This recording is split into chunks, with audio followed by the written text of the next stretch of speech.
Olá pessoal, a gente está aqui na ESMO 2018, fazendo a cobertura dos tumores gastrointestinais.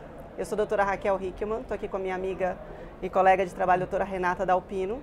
Nós somos do Grupo Brasileiro de Tumores Gastrointestinais, o GTG, e a gente vai fazer um breve resumo dos estudos da seção oral de tumores não coloretal.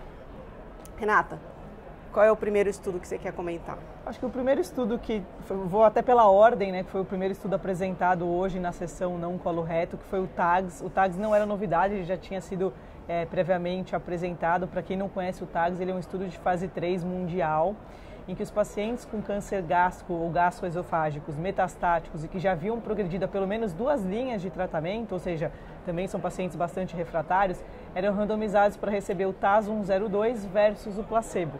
E esse estudo foi importante porque ele mostrou também um ganho de sobrevida global da ordem de aproximadamente 2 meses a favor do TAS-102.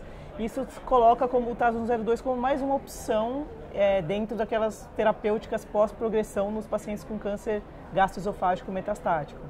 Você também teve essa impressão? O ganho estatisticamente significativo é bem modesto. Eu acho que até uma das perguntas da plateia, assim, qual a proporção de pacientes ECOG 0 e 1 numa terceira linha, né? Sim. Então, realmente, assim, no nossa prática, isso é raro de ver. Sim. Mas para aquele paciente que tem um bom performance, acho que é uma opção. Mais uma opção. Uma opção, sim. Perfeito. E de vias biliares, o que você viu de biliar interessante? Teve um estudo bem interessante, um estudo oriental, um estudo japonês, que comparou a estratégia do estudo ABC02, que hoje é o padrão, que é gencitabina mais cisplatina, em primeira linha de doença metastática, para vias biliares como um todo. Então, comparou esse padrão com o esquema tríplice, então associando ao Gencis a droga S1, que é uma fluoropirimidina que é aprovada no Oriente, mas a gente não tem no Brasil. E o objetivo primário do estudo era sobrevida global.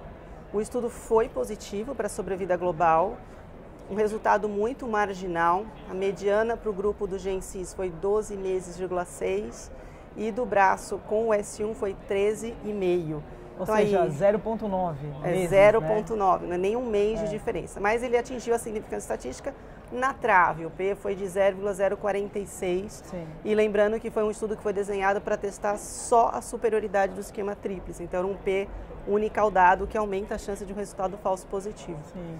Mas ele mostrou um ganho de mais ou menos 2 meses na mediana em PFS, e dobrou a taxa de resposta, mais do que dobrou. Foi muito interessante a taxa de resposta. Foi 15 versus 41. 44%, era bem... Então, até se questiona assim, para pacientes que realmente têm um volume de doença maior, precisam de taxa de resposta, talvez até conversão para a cirurgia, esse esquema tríplice é interessante, só que a gente não tem o S1 no Brasil. Não se aplica à nossa realidade. Substituir por capecitabina, a gente... Fica no ar, né? Fica no ar, mas assim, não deixa de ser um dado interessante.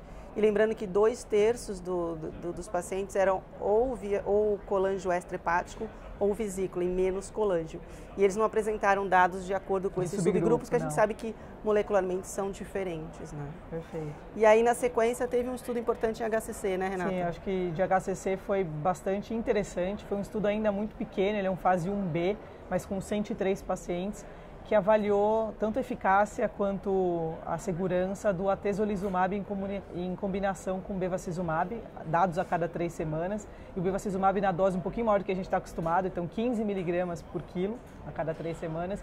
E foi um estudo interessante porque ele mostrou uma taxa de resposta bastante interessante, próximo ali de 30%, inclusive com alguns pacientes atingindo resposta completa, né? É um estudo em primeira linha, então fica a questão de que será que ele vem para substituir num futuro, se ele se mostrar eficaz em estudos maiores, em estudos de fase 2 e 3, será que ele vem para substituir o sorafenib? Os dados foram muito robustos, muito interessantes, embora ainda um estudo pequeno. Fase 1. Né? Na verdade, eles até mostraram no final, eles já tem o desenho do fase 3, que eu acho que vai começar... Para começar muito em breve, então acho que tem coisas promissoras, pelo menos no quesito hepatocarcinoma. Então, isso foi o que teve da sessão não coloretal. Vai ter muito mais coisas aí na parte coloretal, vai ter uma sessão bem interessante em neuroendócrino, então convidam vocês depois a assistir o vídeo que a Renata vai resumir. E é isso, pessoal. Até breve.